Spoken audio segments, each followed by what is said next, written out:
So hi everybody, welcome to our Governance Made Easy webinar today titled Identifying and Managing Conflict of Interest in the Boardroom. Today we're having a discussion with our special guests Julie Garland-McClellan, Simon Telfer and Linda Carroll on our discussion panel, and my name's Sean McDonald. I'll be your moderator for the next 40 odd minutes. Firstly, thank you for attending today. We always appreciate the effort you make to be here for our live events. During the session, if you have any questions for the panel, please use the Q&A button at the bottom of your screen. We'll be answering these during the session and try to get through as many questions as we have time for in the session. And finally, if you stay through till the end, which we hope you will do, and as is customary for our webinars, we have a special treat for you. By answering our 1-minute survey at the end of the webinar, you'll go into the draw to win our beautiful gift hamper worth over $400. And last week's winner was Karen Tully from Southwest Hospital and Health Service. So congratulations, Karen. Thanks for leaving feedback on our survey.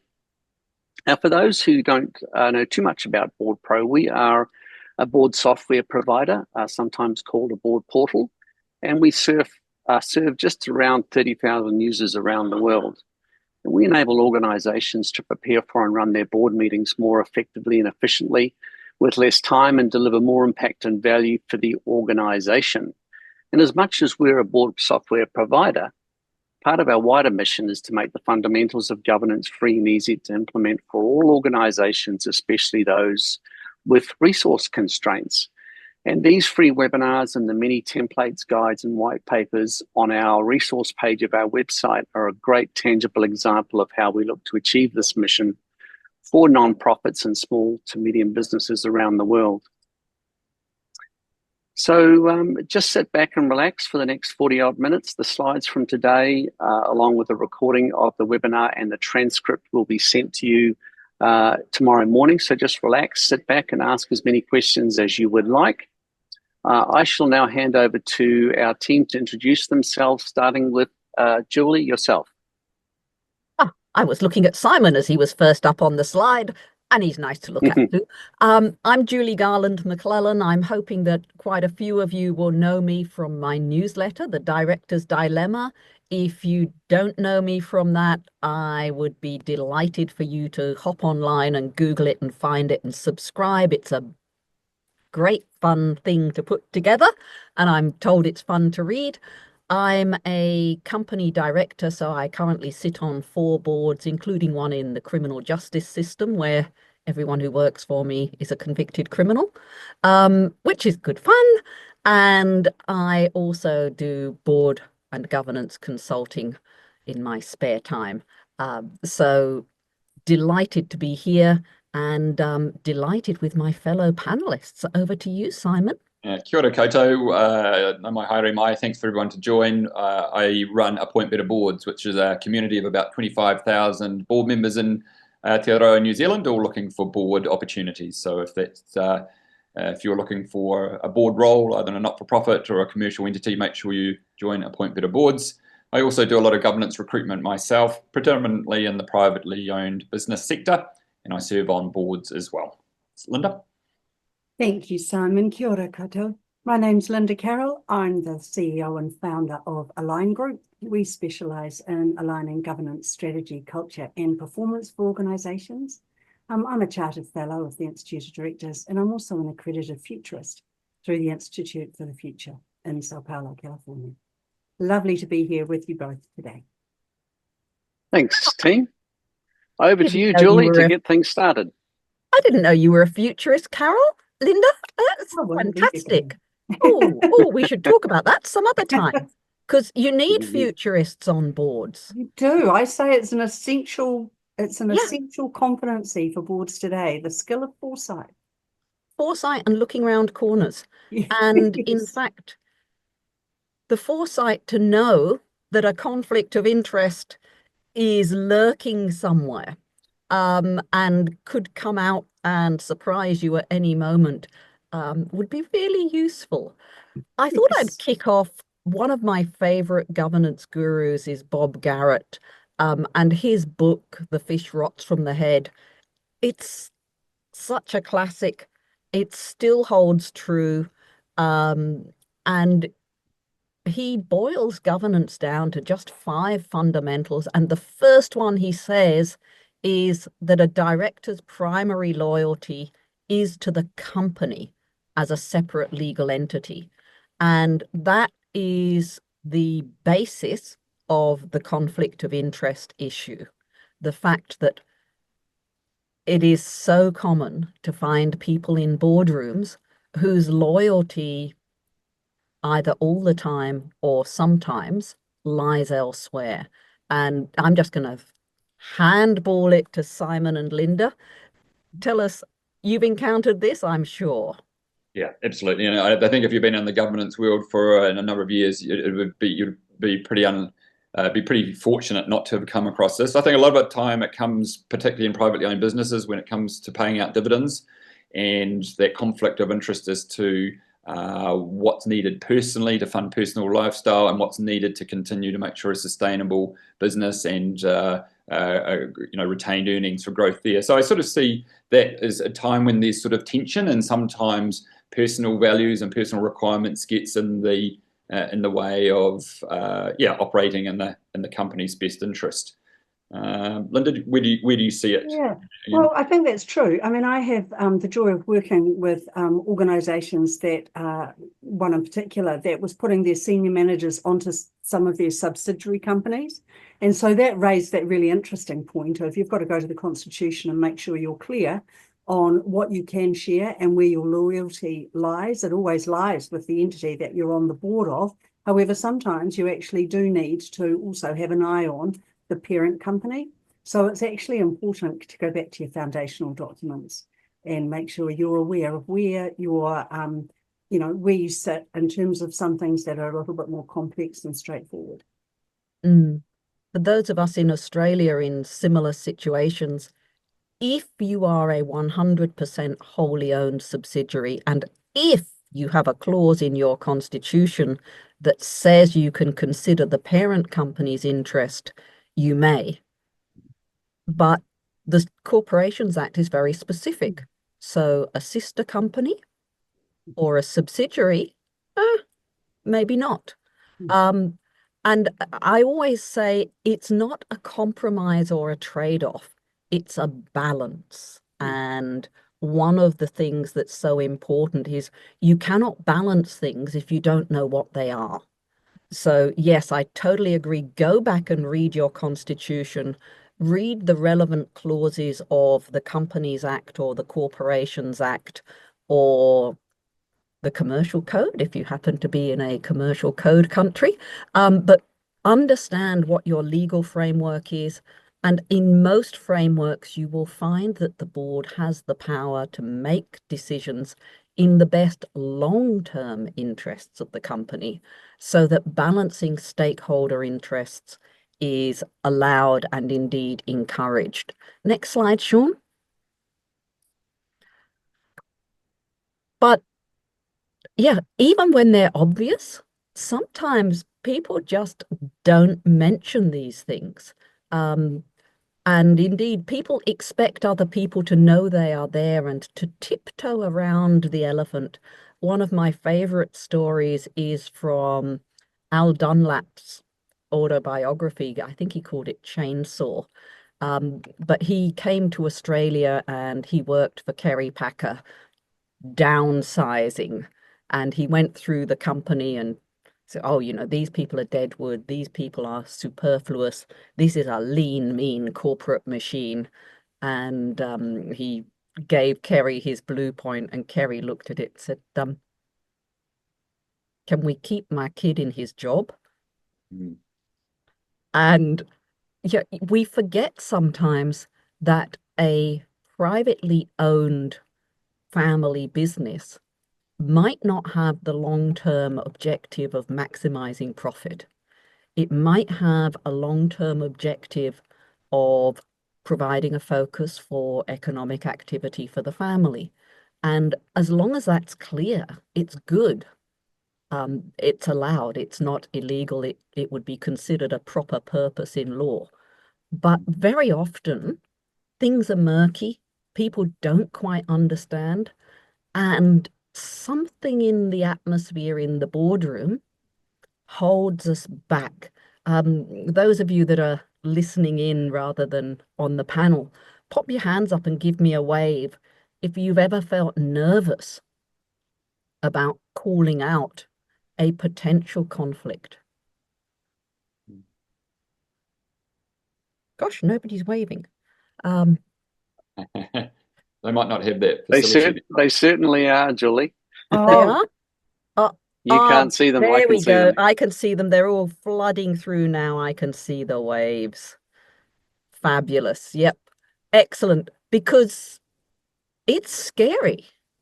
And some of the things that stop us, if you've been appointed by one of the directors or by all of the directors, actually, when you're there because Elon Musk said, I will put you there.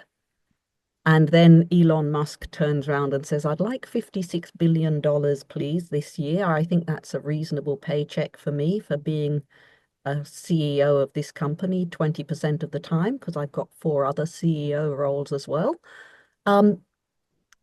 It's kind of hard to say, Elon, you've got that conflict of interest that Simon called out of not understanding what's good for the company, and not understanding what's appropriate and what's normal. And that one is still reverberating through the courts, which is why I can happily talk about it. But you can sympathize for those directors, because if they stand up to Elon, they're going to lose their positions. And if you're powerless, speaking to authority when you're powerless takes an awful lot of courage. The interesting thing as well with conflict of interest is people have different decisions, different definitions. And I particularly dislike organizations where they specify very carefully what is a conflict, because if the more you tighten your definition, the easier, I can see nods on the panel, the easier it is to tiptoe around the outside of it. So I don't know about you guys. My preference is that anything that might impact your ability to make a free decision based only on the importance and impact on this company is a conflict. And it doesn't matter whether it's direct, indirect, pecuniary, non-pecuniary, potential, actual, or even just perceived. Yeah, I agree. The more prescriptive it is, Julie, the more that it suddenly starts being interrogated into the minutiae, and you lose the sense of that broader picture. So wholeheartedly agree. And it's difficult. I chair a community board, so a local government community board here in Wanaka in New Zealand, and it's up to the individual to determine, as part of the agenda's been taken as confirmed, are there any conflicts arising from there? And that does create sort of awkward sort of situations, because you're sort of looking across the table going, I would suggest you've got a conflict, but the way that the standing orders are written is up for the individual to declare that themselves. So that does create an interesting dynamic there when it is broader, it is open to interpretation, but it's open up to the interpretation of the individual who might be conflicted rather than a consensus decision. That's a really good point, Simon. And it is a problem. I think the other thing that we have here is the definition of close family member, or how far around the layer of the onion of where we sit and our whānau sit do we actually go, and does it actually matter whether they're your auntie or whether they're your cousin or whether they're your spouse or partner? The fact is, it's about the relationship you have with them. And your definition there, Julie, was just lovely about and how may it impact on your ability to make a free decision in the best interest of your entity. Yeah.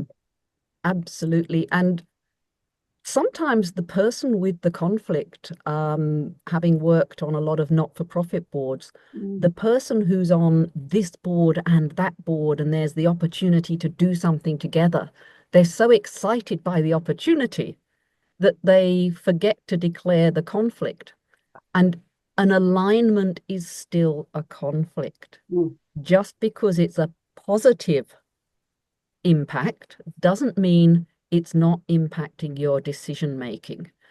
So again, that thinking through and being very broad, I have my stepson on all of my declarations of interest because he's a lawyer and he works for a major law firm.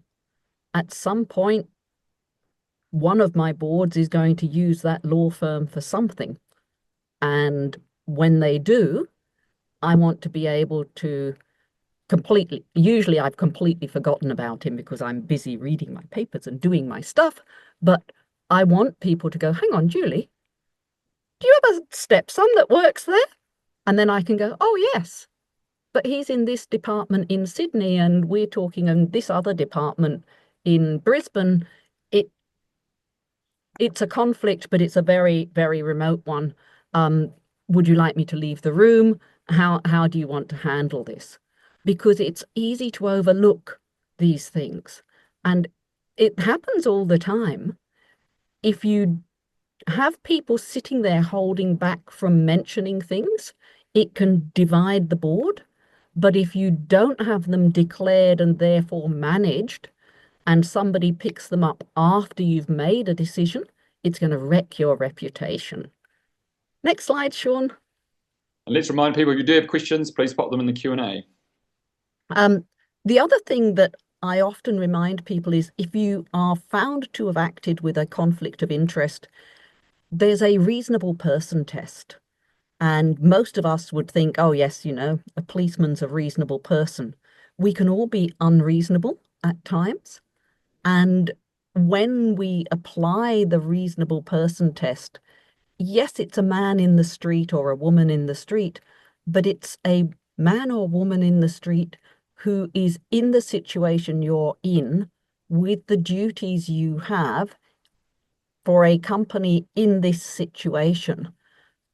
And you never ask them until after there's been a problem. And of course, because the reasonable person knows that you had a problem because of what you do, being reasonable, they'll always say, I would have done something different. Yeah, Julie, really good questions has come up in the chat there from Marco, and saying that given every director is a citizen who has a strong moral and political duty to act in the best interest of the community, here's the clincher. What would you say that as soon as the organisation starts acting against the interests of the wider community, is that director automatically has a conflict of interest? So that's taken from a very personal linear to is there an obligation and conflict if this is objectively seen to be running contrary to the best interest of the society?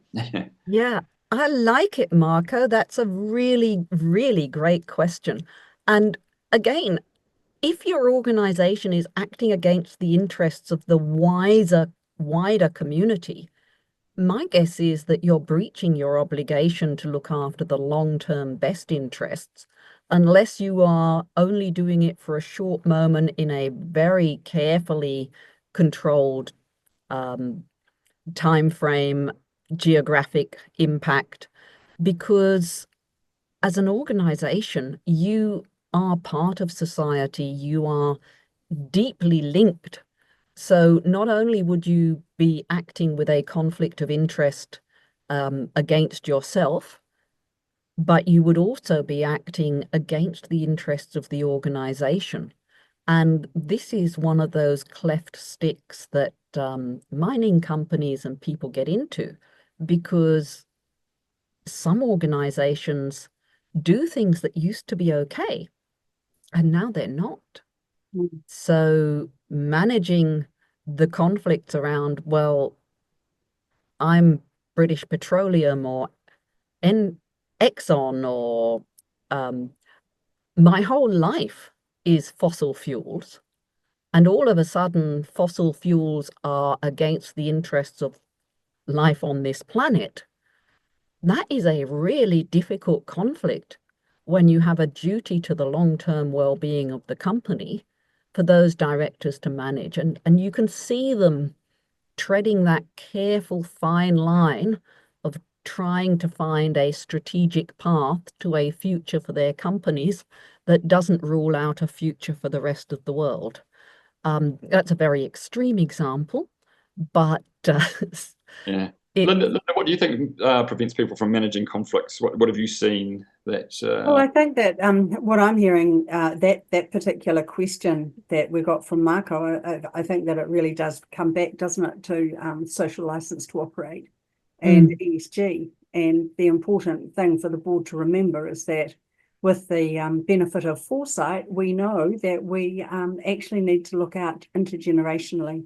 And so to actually go against the wishes of the community or the wider society in which you operate, you really do need to go and have a conversation to understand the concerns and work out how you can work better together collaboratively to find a solution for the long term, or your organisation, your entity, regardless of its best interest, is not going to actually probably be there in the long term.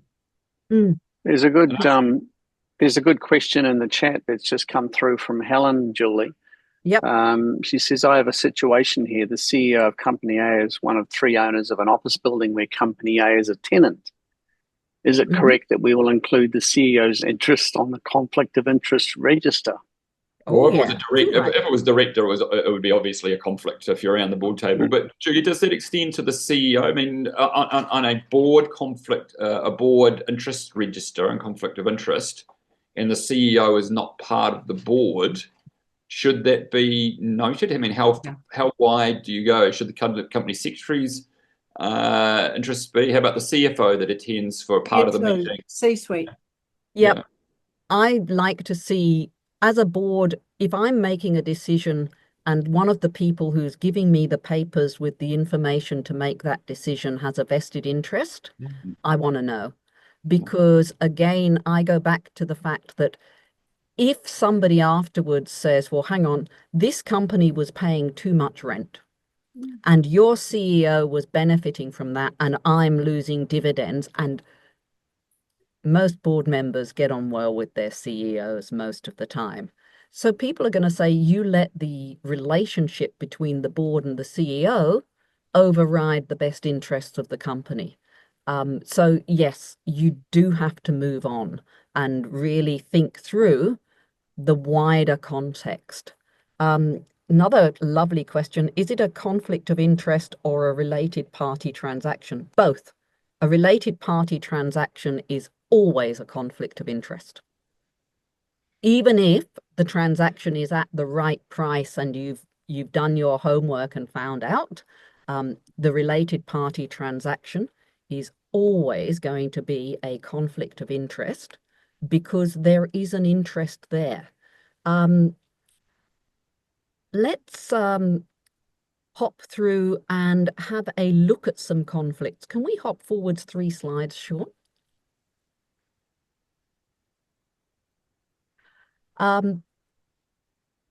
Some organizations where, we've got another question as well, significant personality conflict. There are plenty of ways to change people's behavior. The question is, I have a situation whereby 3 directors have a personality conflict. They have difficulty listening to each other's perspective and being civil. Is there a way to change their behavior? I think we've got to be careful that conflicts of interest don't solve everything. That's a board dynamic question, I would suggest, and that requires a chair leadership, etc. But I think we just have to be careful that just because there's tension around doesn't always come back to conflict of interest. So good question, Lloyd, but probably outside the scope of this particular webinar. But definitely education and imposing standards. School boards, where you frequently find people who get excited and behave badly. Who's been involved on a school board? Oh, yes, it's the rite of passage, isn't it? Yes, but are you on the road to hell, or is it... Yes, it's difficult, isn't it, Julie? Because as we talked about before, that a lot of times you stand for the school board is because your children are there and you want your children to have the best education and the best experience. So there's naturally already an ability to be completely objective because you are naturally referencing it back to how does this affect my child. I think what's really difficult on these boards is that if if people are standing on a single issue, so that it's what I call single issue candidates, there might be a particular aspect at a school, they stand for it and they get onto the board, and then either that problem is solved and goes away, and then they're left sort of, why am I here on this board now for the remainder of that term, or it doesn't go away, and that's the only lens they can look at it through, and they can't look at the broader governance. So a lesser conflict, but I do see some of those things around single issue rather than someone being able to say, I'm on the board, cliche, holistically to look at the whole lot of things. Yes, I might have some certain aspects around pedagogy or around bullying or something like that. But I think the challenges that we get is when we get, particularly not-for-profit organisations, where we've got people standing just based on one thing that irks them. And I think there's another layer as well, Julie. Yeah, around the Board of Trustees, and that is that if there's something that the school is doing that you fundamentally don't agree with, or if you actually end up being on the employment committee where you're actually dealing with the performance of the principal, then there's the other layer for you as a board member about, well, if I take to task the principal who isn't performing, is that going to have a backlash against my child? Mm. So there's that layer of conflict of interest as well, which can drive different behaviour than you may normally find. Yeah, it does. We have a great question from Kerry. We do. For boards with lived experience, at what point do they have a conflict? They declare the conflict, but whereas the line pricing discussions versus quality of care discussions. And she says, how should a board decide if there is a conflict or if this is a perspective or insight to be considered? Yeah, again, I think we can be a little bit more nuanced here. Yeah. Because for a director or a board member coming on, of course, you've got lived experience. Sorry, not of course, but naturally you do have lived experience, and we've all run a bank account. So are we conflicted because we run a bank account? So I think it's got to. I don't think we can take this so science algorithm based. There is art to this. And I don't want to get caught up and say, look, everything is a conflict. I think we should come back to those first principles around, can the individual act in good faith in the best interest of that organisation without another aspect unduly influencing their decisions. So, Julie, do you think we have to sort of have that balance there around, there's naturally going to be things that people are informed about, but that doesn't make it a conflict? Yeah, definitely. But again, there might be a conflict in, well, I'm interested in quality of care because my mother is a resident in this aged care home. Sure. And there are often conflicts with people setting budgetary targets for savings and also setting targets for quality. And the two cannot coexist. I'm happy for there to be tension and challenge, but when you set ridiculous targets, you tend to wind up having a problem further down the road. And again, those targets aren't necessarily a conflict of interest, but they are an indication that the governing body is making decisions that aren't necessarily in the best interests of the organisation, but they're probably doing it because they haven't thought it through thoroughly enough. So back to conflicts of interest, large NFP. Who here has been on a federated board? I mean, some organizations are designed to have conflicts of interest. In fact, I had a board meeting last night where we had the Victoria director, the Brisbane director, I guess that's Queensland, the West Australian director. Geography is not my strong suit. Governance is my strong suit.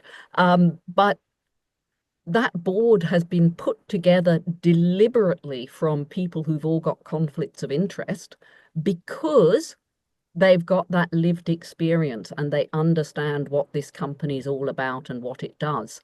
But it means that when we're doing things like signing off on our budget, everybody or most of the people in the room have got a conflict. And if you're on a board like this, very often the best thing you can do is change your constitution and bring in just a couple of independents. Yes, it makes your board bigger, which means it's more expensive if you get them all together physically. But it means that you've got somebody in the room who doesn't have that conflict, who can call it out. Whereas when you get Victoria saying to New South Wales, "Oh, you always spend more money on yourselves, it can't just be that much more expensive," it's harder for them because they have to live together. And this is the thing, after you've dealt with a decision where there was a conflict, you have to form a team again and work together. Yeah. And I think when you say the federated sort of state structure, very similar with franchisees and franchisors, you know, Yeah. there is natural tension there. You're spending too much money at head office, you know, you reduce our fees, and then, franchisees, you're not working hard enough, you're not returning enough to the franchisor. So it is an interesting dynamic there. Look, one of the things I've been really careful when I've been doing board recruitment over the years is avoiding using the word representative in a board context, because as soon as we say this person is representing or represents or represents, it's automatically putting them in that position that they are there to act on someone else's behalf rather than acting in the organization's best interest. So that's just something too, that it's just something psychological or something that if you are finding in a boardroom that you're using that word representative, if you could avoid doing that, it can sometimes be a mind shift that avoids those conflicts that naturally arise by looking at your role through that lens.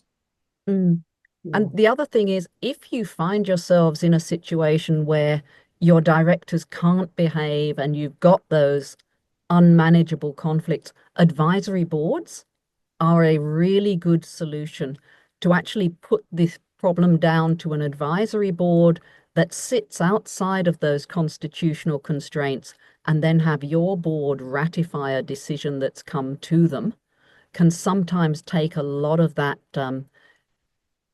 intransigent conflict out of your discussions.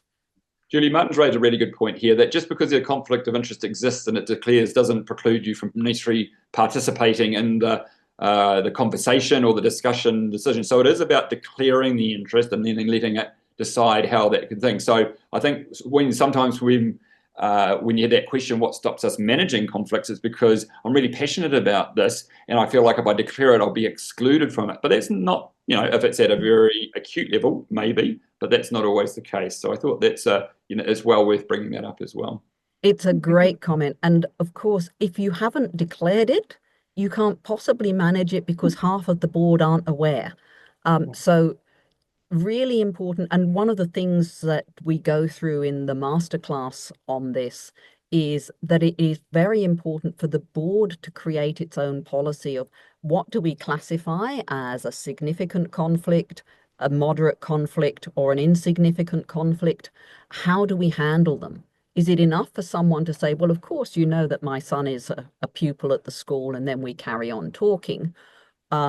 Or is it so bad that you say, well, hang on, I'm a full-time employee and we're talking about remuneration strategy. Maybe I should just tell you what the staff are saying and then leave the room. Or this is a commercial decision where the company that I work for is one of a range of contractors. I'd better not take part in the conversation at all. And so having those firm rules, I have never seen a court second guess a board that had a policy and that applied their policy to manage the conflict. It's when boards don't have a policy, or even worse, when you've got a policy but you breached it, that's when you get into trouble. We've got a couple of questions from Brody, and I just want to get this before we move on to the next slide, because I think we talked about lived experience, and Brody is saying on an NGO, I'm on that board because of my lived experience. So it's often a conflict. Does my lived experience have to be noted on the conflict register? Well, those of us that are getting, it could take many pages. So I think again, what's that prudent, pragmatic first principles guidance around that sense of when is it a conflict that needs to be declared, not on a single issue, but sort of on the register, versus what is the colourful makeup of my life's worth of experiences to date? Yeah, I think, the other thing that John Wright's just commented on, and the thing is that sometimes directors don't declare a conflict because they don't think it is one. but it's not for them to decide. And when I'm running my governance fundamental courses, I make it quite clear that a lot of people talk about their conflict of interest register. And that means that people have to decide if it's a conflict before they write it down. And I really believe we just need an interest register. So you put down whatever your interests are, whatever you think is actually going to be a touch point with the company. And then it's up to the board to decide if it's actually a conflict that needs to be managed or not. So it takes it away from the individual, because sometimes as an individual, as John said, they don't think it is a conflict. But as a couple of instances where I've been chair, where people have been in that situation, genuinely gobsmacked when I said, well, this is actually a conflict of interest. They go, what?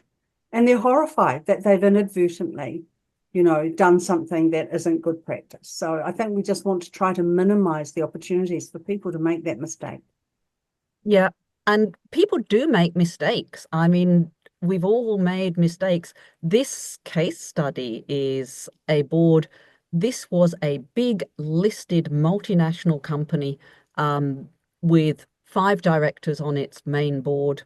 2 of them and the CEO had investments in a startup company which one of those 2 directors had founded. And they'd all ticked the independent director box. They were all theoretically independent of each other. They were all skills-based hires. And then the director who had founded the company asked the CEO, "Are you going to invest in the next funding round?" And the CEO said, "Well, it depends. If I get my full bonus, yes, I'll definitely be topping up." At which point the director luckily was aware and went, "Oh my gosh, I'm lead independent director or chair of the audit committee. I'm signing off on whether or not your bonus targets, a lot of them have been met. And you're now telling me that your investment in my company depends on you getting your bonus. I'm just going to go straight to the chair and declare a conflict of interest here." And of course, all 3 of them had this same conflict that they were working together. And you had the chair who personally recognized and stood aside. Would anyone have noticed? Probably not. They would probably have got away with it. But if they had not declared it and managed it, and somebody had then said, hang on, how about the fact that these 3 directors are acting in concert, or these 2 directors and the CEO are acting in concert, it would have been so reputationally damaging that the company's share price and all of the stakeholders would have suffered. So it's really important. Sometimes, you don't notice that you've got a conflict, but you've got to be constantly alert and looking for them. Yeah, Judy, that might have been related to I think another one is that we talked about. It might have been related to that slide, or the next slide we're going to talk about is when there is when there are directors that have directorships on the same boards outside of on others. And I have actually seen this in practice where automatically, if you've got a relationship with colleagues on a single board, I think that dynamic is different than when you've got a relationship with that director on another board as well. And I think it ameliorates or softens that. And I don't think the challenge is there, because I think they're thinking about not just the implications of what is in the best interest of the current board we're sitting on. I know that this is happening. It's, will this influence the relationship I have with this director on organisation B?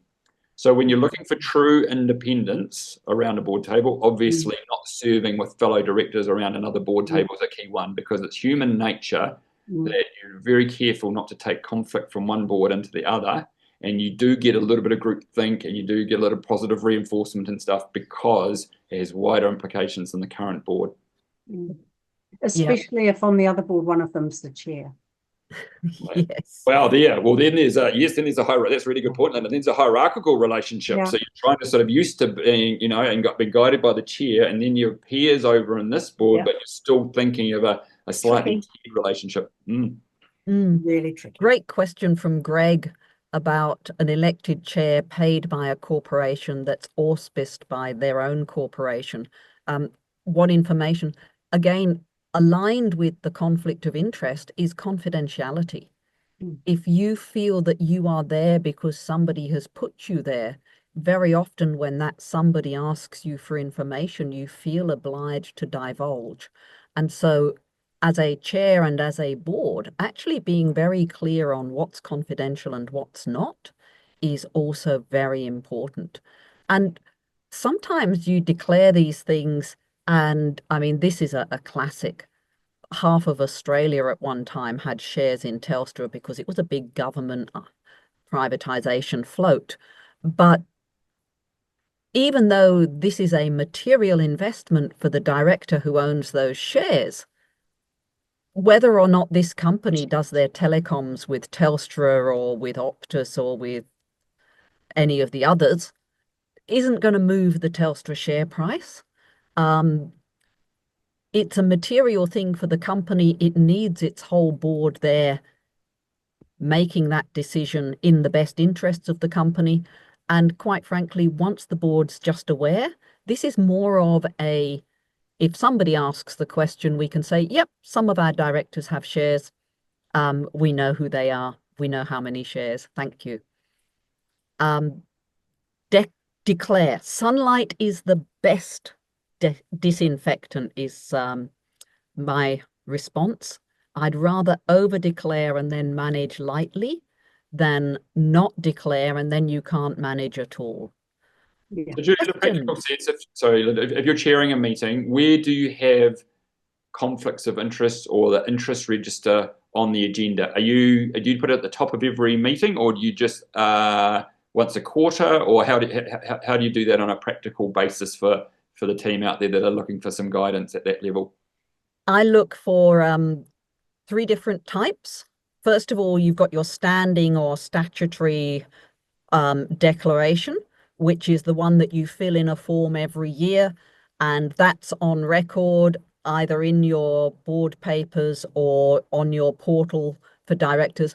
And I would reference that at the beginning of every meeting, but also at the beginning of every meeting, I would have what you call an interim or ad hoc declaration, because sometimes something comes up and you go, oh my gosh, I didn't declare it, but my husband plays tennis with the CEO of that company. And everyone goes, oh, right, well, we'll just make a note, Julie. Thank you. Because if somebody came up after we'd awarded that company a contract with a photo of me and my husband and the CEO and his wife out for dinner, which could happen because I forget my husband's tennis partners on a regular basis, it would just look very embarrassing. So again, having that every meeting reminder of, are there any declarations in respect to matters on this agenda? And then the other thing I always ask is for the internal audit, or if I haven't got internal audit because I'm too small, then I ask my statutory auditor every once in a while, just have a look through our board papers, our minutes, our conflict of interest policy, and just tell us that it looks like we're complying. Sean, I think you were indicating to us that it's quarter to the hour. Indeed, we are over time, in fact. So thank you, Simon, for that. According to Julie, my Linda, clock, thanks for your conversation today. we're 1 minute inside. Fantastic. Your clock is a minute fast, but I think we're on time now, and as always, we're very happy to be emailing questions. So you'll receive an email from us, everybody. It'll be tomorrow morning now, which will include a copy of the webinar today, the presentation slides, and also the transcript. So as you leave the webinar, don't forget to complete our short 1-minute survey, go into the draw for our hamper. I'll also announce the winner for that in the morning. So thank you again, everybody. I hope you enjoyed the session with Julie, Simon, and Linda. Our final webinar in the 2024 series is on the 19th of December at 1 o'clock. That's New Zealand Daylight Time, and 11 o'clock Australian Daylight Time. That's with Craig Richardson, who's CEO of Crane Group, and we'll be presenting this webinar. The topic of the webinar is the purpose and function of advisory boards for small business. So that's going to be a great session. So thank you, everybody. Thanks again, team. Much appreciated. Have a great day, everybody.